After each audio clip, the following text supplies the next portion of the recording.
This week, the U.S. government officially charged Huawei with bank fraud and illegally doing business with Iran in violation of U.S. sanctions. What this means is that 5G just became the latest battlefield in an escalating technology trade war.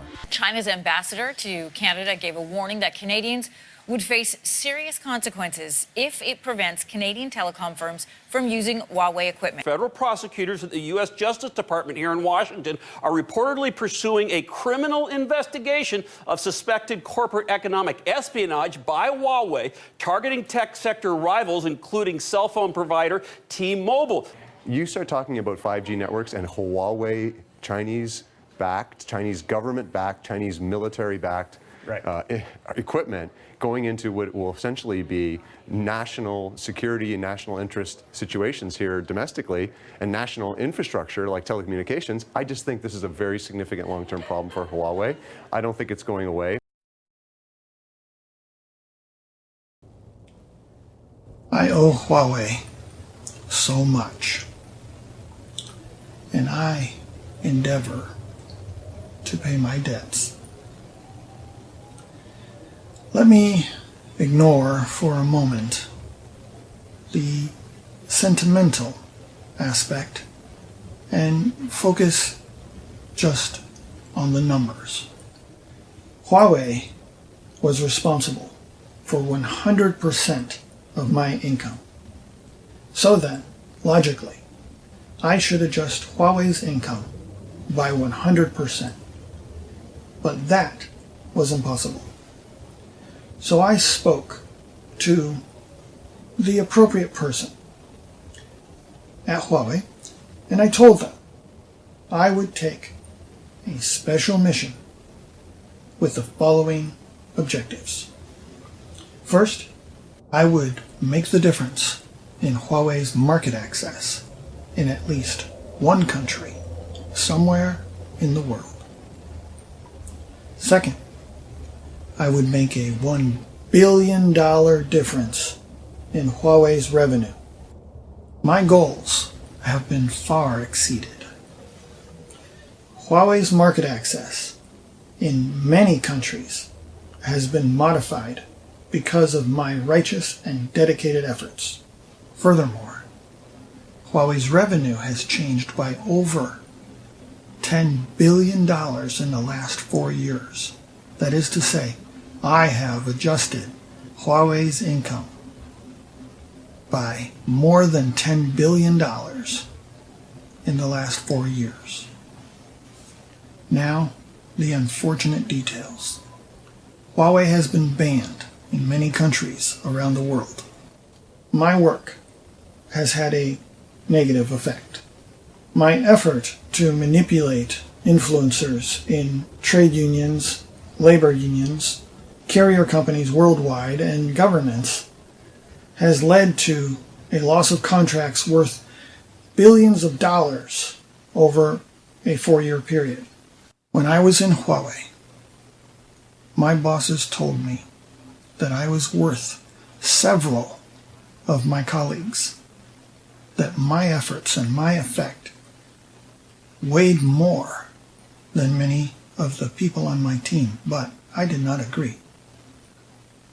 Now, I have to say, my influence on Huawei's image, the effect that I've had, is worth battalions of Huawei's image makers. Everyone contributes in their own way and for their own purpose. Huawei gave me so much, and I needed to give back. But I was able to give so little compared to what I received. And so, the only way to make things equal was to take on the Ourwei project. Now, I have as much influence as Huawei's government relations department, their media relations department, and branding and marketing department. I have as much influence as all of them. The tragedy is that my efforts have dragged Huawei in the wrong direction. Most of the bans against Huawei and most of the lost contracts are due to my efforts to help as an independent Huawei evangelist. What can I do to undo all the damage that's been done? I'm going to have to intensify my efforts.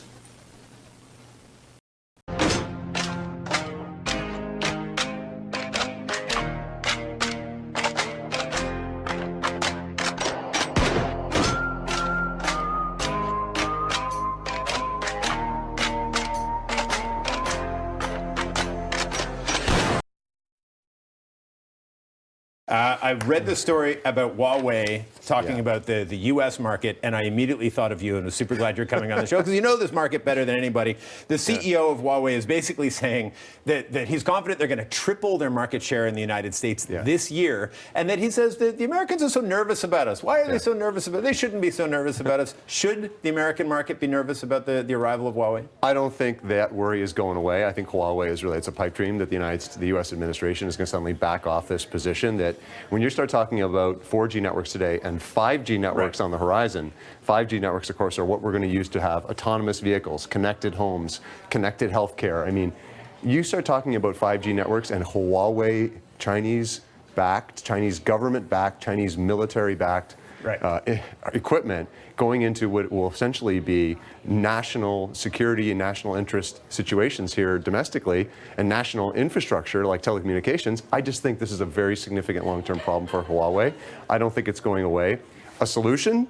Maybe if the Chinese government was much more transparent about what their role is in Huawei. Imagine that. and if the... Obviously, 5G is, considered to be, Michelle, the next big thing, as you're alluding to. Yep. I mean, faster, better telecommunications, but you got to build out the infrastructure, and this is where it became tricky. We know many key allies to Canada, the United States, the Brits, the Australians, New Zealanders, have all stepped away from using Huawei when it comes to 5G for exactly what you're saying. Concerns about the possibility of backdoors and Huawei's ties to the Chinese government and Chinese intelligence and on it goes, something Huawei has long denied. China could use Huawei's technology to spy on the Canadian government, even spy on us. Last week, the Pentagon banned sales of Huawei phones on American military bases around the world. Huawei began a concerted effort to steal information about a robot that T-Mobile used to test mobile phones. Huawei employees allegedly began to misrepresent the company's relationship with its Iranian affiliate, which is called Skycom. Dean Chang is a senior research fellow at the Heritage Foundation's Asian Studies Center, and he joins us now. Dean, thank you for coming on again. We always appreciate your perspective in all of this. Those are pretty serious charges by the U.S. against Huawei, and the timing, it couldn't be worse, Dean. Or it couldn't be better. Exactly. Remember, we're about to have negotiations with the Chinese. The U.S. Trade Representative's Office last November noted 4 key areas of problems, and they all come down to intellectual property. And what the indictment, particularly about the T-Mobile aspect, emphasizes to the Chinese is, we're not kidding. We will defend American intellectual property rights. If you want a renewed trade relationship, get your house in order. Let's take it to China. It is now implying that a threat to U.S. trade talks does exist if that company, Huawei, if that CFO is not released. Now, a Canadian diplomat says the U.S. Justice Department has told Canada it will formally seek to extradite the CFO, who was arrested in Canada last month at U.S. officials' request. Australia and New Zealand have followed the U.S.'s lead and banned Huawei from providing tech for its 5G rollout, citing security risks. Japan reportedly will not be purchasing telecommunications products from ZTE or Huawei over fears of cyber attacks or spying. The U.S. also banned government purchases of Huawei gear due to the same concerns.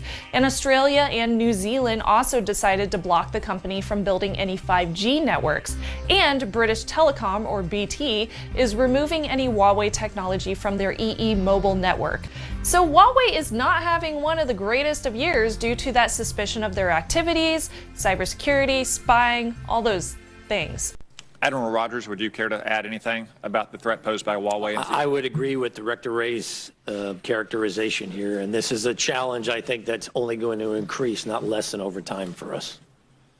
So you would suggest to mayors, county judges, university presidents, state legislatures to look warily if Huawei or ZTE comes bearing gifts to them? I would say you need to look long and hard at companies like this. How did Huawei get so powerful? Like so many Chinese stories, the Huawei story begins with the People's Liberation Army.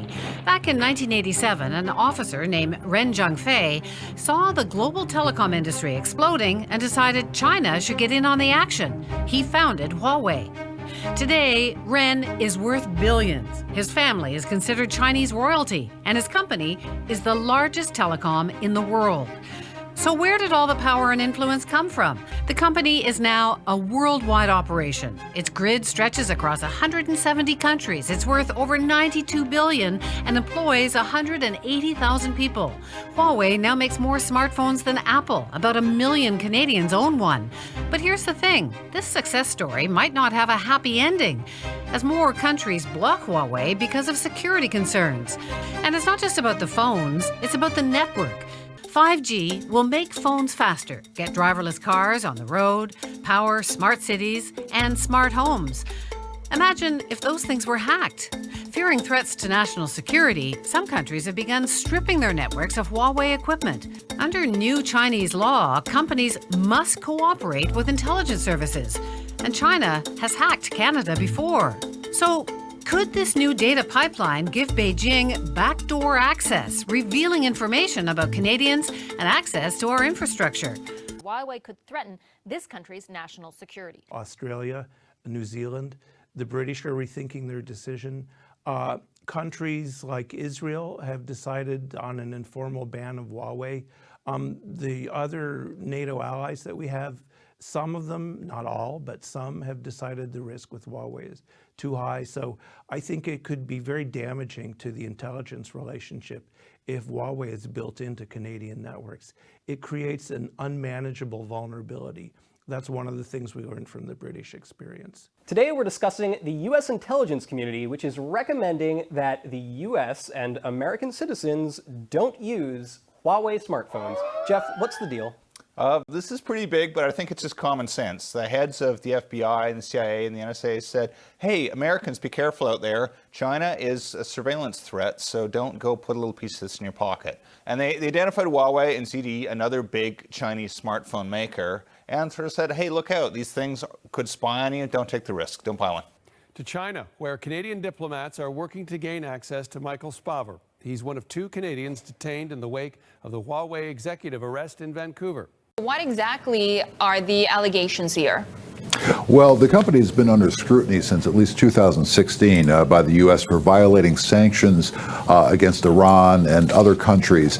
And in April, it was revealed that there was an FBI investigation of Huawei that was also tied to the company ZTE, another Chinese telecom gear maker. Kyoto News Agency was reporting just a couple of hours ago that the top 3 telcos in the country had decided against using Huawei as well as ZTE gear. So this is NTT Docomo, KDDI, as well as SoftBank, all reportedly going to not use anymore the current and 5G equipment from both of those Chinese telecoms companies. So this comes after there were other reports on Friday that the Japanese government was also going to ban using gear from Huawei and ZTE. The country plans to ban government purchases of equipment from China's Huawei Technologies Co. Limited and ZTE Corp. Japan intends to block the Chinese telecom firms Huawei and ZTE from bidding on public contracts for building information systems.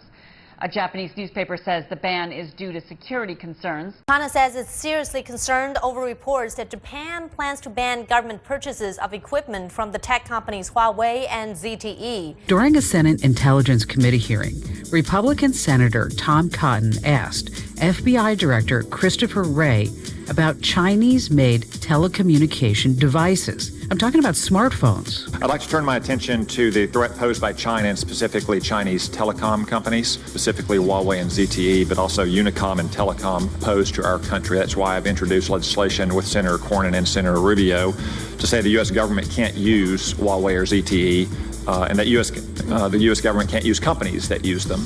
Major Chinese telecom equipment makers fighting back against the U.S. over concerns that it is a national security risk. Josh Lipton has the details. Josh.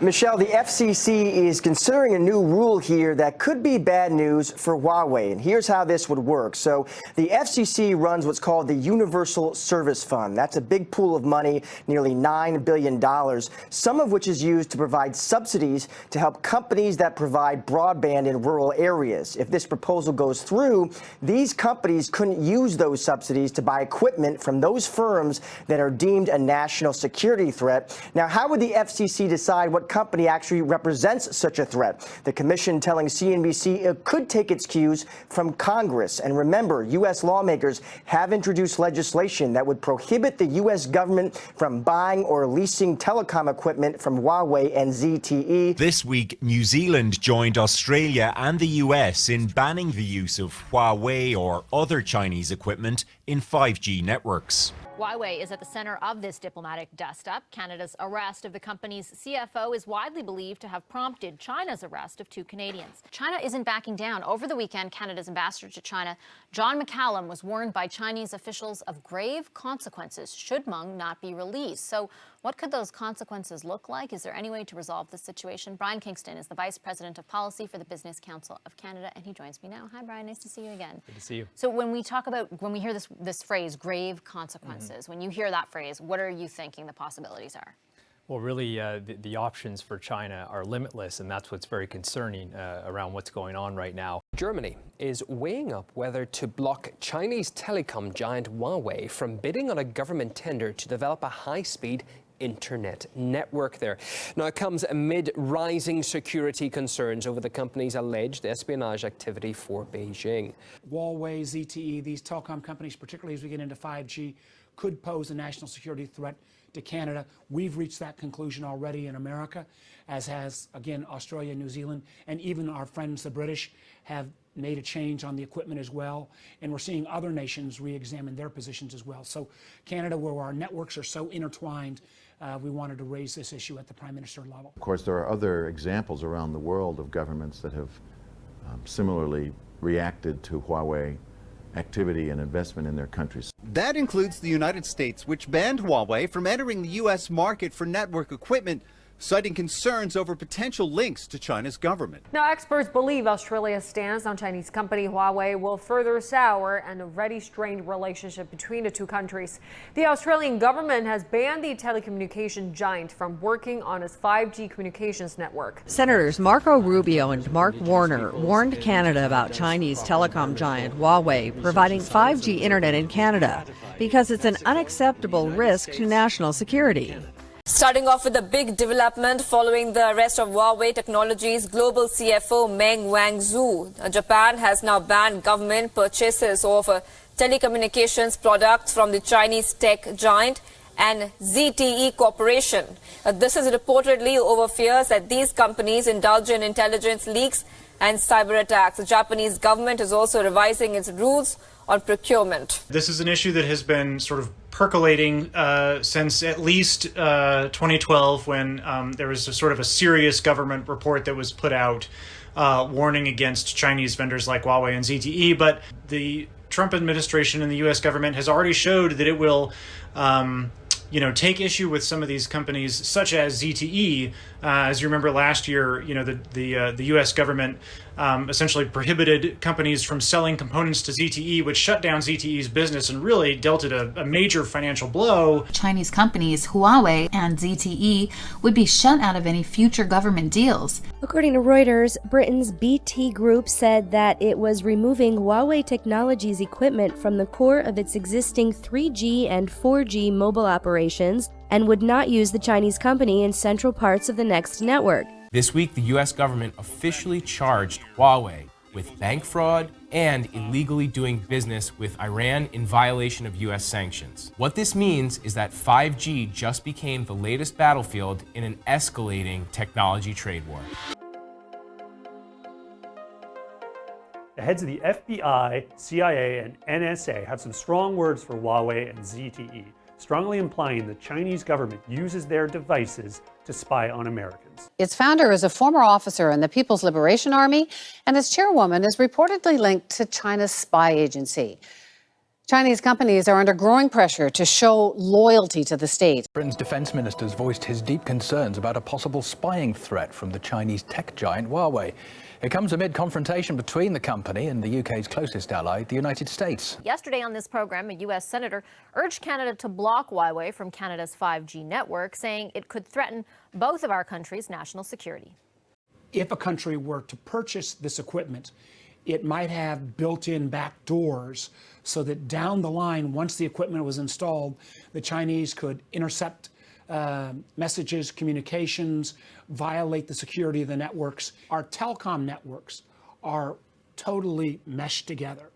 And if there was a vulnerability in the Canadian system, it would make America vulnerable.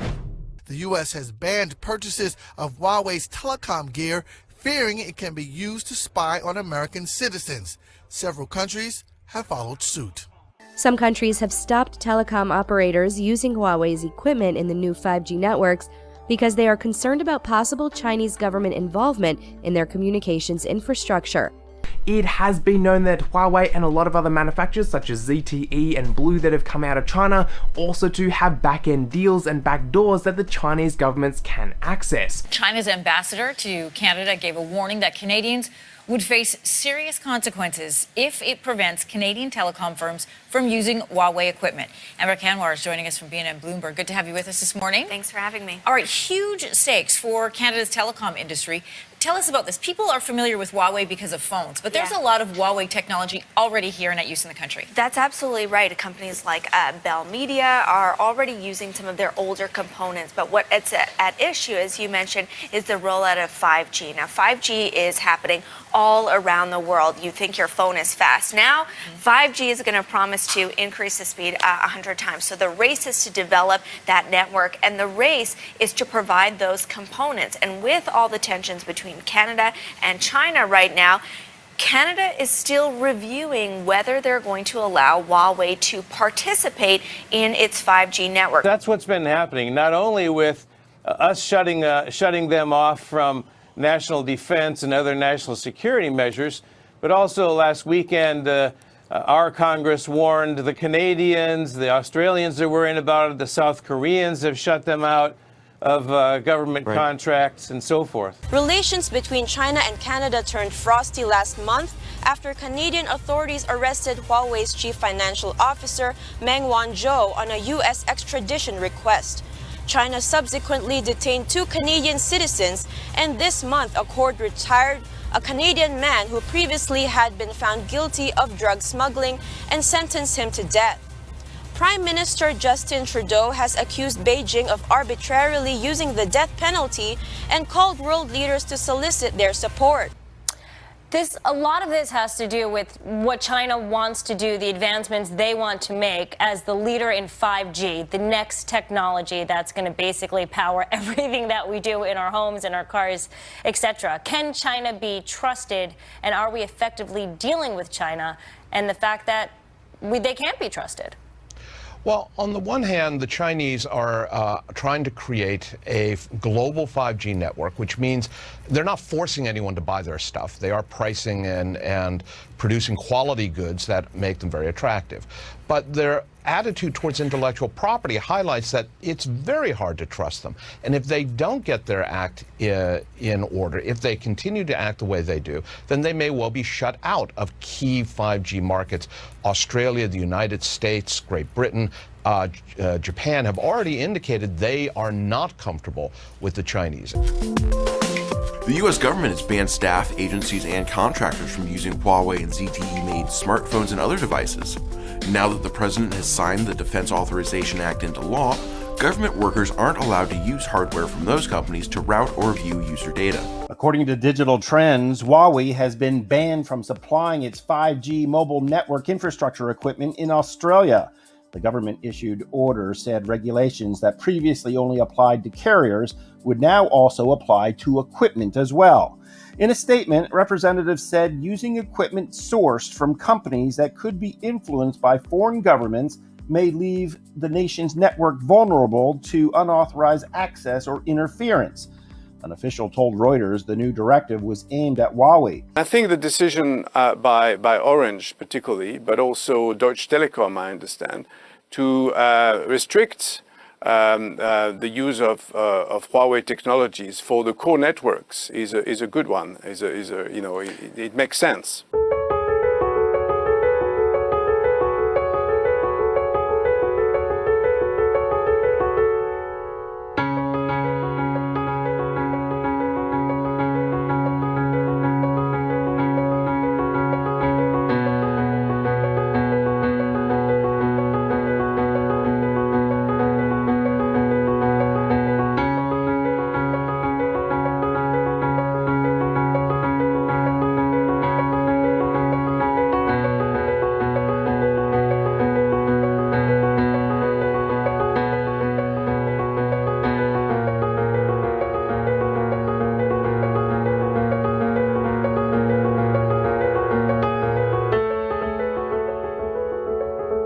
I'd like to turn my attention to the threat posed by China and specifically Chinese telecom companies. Senator Rubio spoke earlier, and I agree with what he said about the threat of a rising China and also the threat of Confucius centers. There's also the threat that telecom companies, specifically Huawei and ZTE, but also Unicom and Telecom, pose to our country. That's why I've introduced legislation with Senator Cornyn and Senator Rubio to say the U.S. government can't use Huawei or ZTE, and that the U.S. government can't use companies that use them. And I'm glad that some companies like Verizon, AT&T, among others, have taken this threat seriously. Could you explain what the risk is that we face from ZTE and Huawei being used in the United States, especially here in this public setting, the risk that companies, state governments, local governments might face if they use Huawei or ZTE products and services? I think probably the simplest way to put it in this setting would be that we're deeply concerned about the risks of allowing any company or entity that is beholden to foreign governments that don't share our values to gain positions of power inside our telecommunications networks. That provides the capacity to exert pressure or control over our telecommunications infrastructure. It provides the capacity to maliciously modify or steal information, and it provides the capacity to conduct undetected espionage.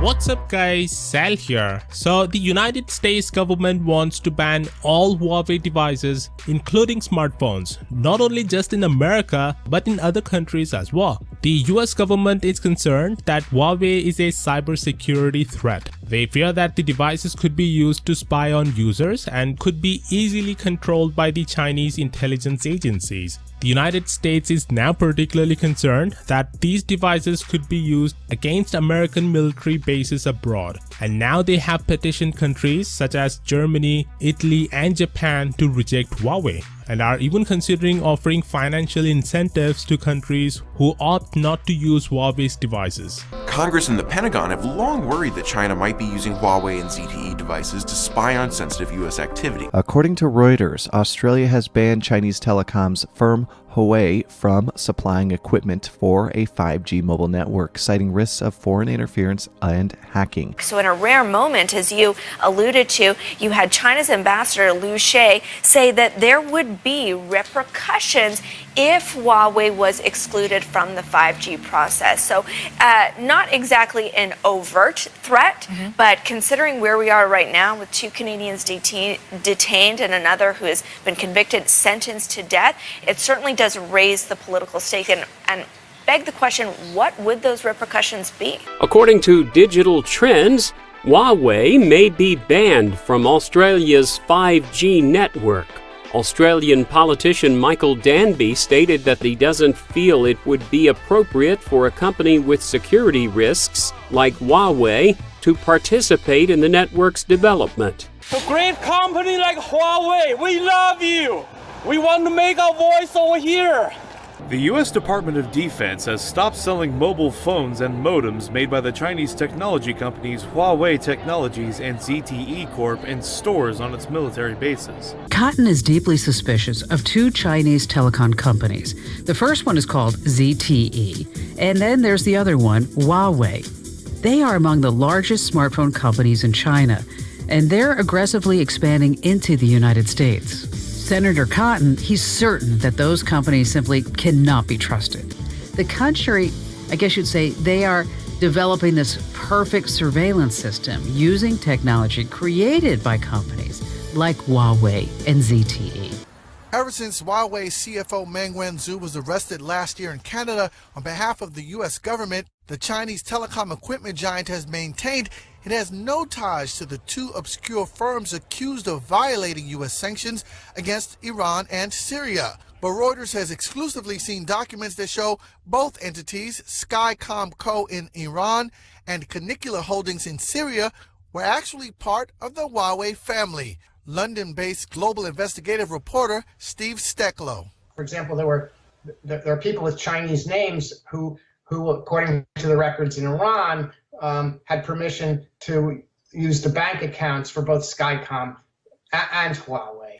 As far as Syria is concerned, what we found was, in fact, Canicula had an office in Damascus, and that Huawei apparently was operating through it in part. And we discovered this because of a letter that a lawyer wrote to a Middle Eastern website. In his letter, he goes on to explain that Huawei is continuing to operate, it's executing contracts, and it operates through two companies, and one of them he names as Canicula Holdings.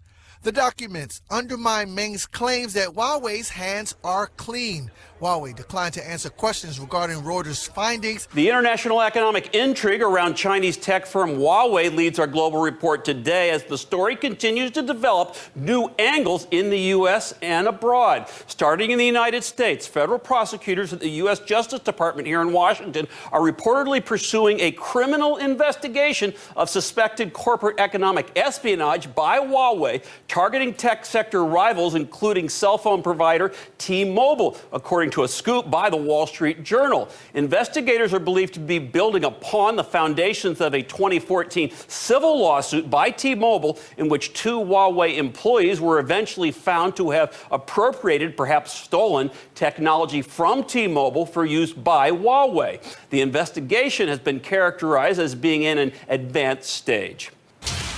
Meanwhile, Germany has become the latest U.S. ally to consider excluding Huawei from a role in building next-generation 5G internet infrastructure.